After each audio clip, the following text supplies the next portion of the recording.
bien, amigos, continuamos regalando boletos con la amiga Giselle Góngora. Así es, estamos emocionados de regalar muchos boletos, pero para eso necesita contestar unas buenas preguntas, Santos, así que vamos a ver. Así es, esta vez se lo vamos a poner fácil a Hadla Baeza. Hadla Baeza. Beyuk Abao. Así se llama, Hadla Baeza. Hadla. La pregunta va a ser sencilla.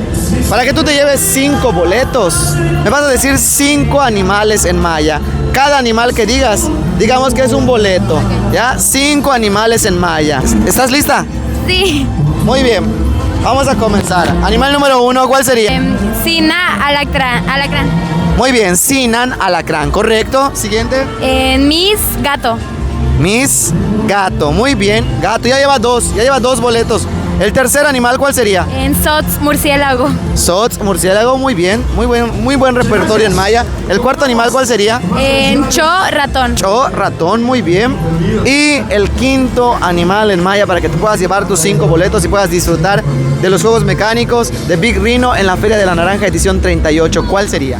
Uno easy peasy, Peck Perro. Peck Perro, muy bien. Lo dejó para el final. Lo dejó para el final. Lo dejó para el final. Muy bien. Se lo llevó.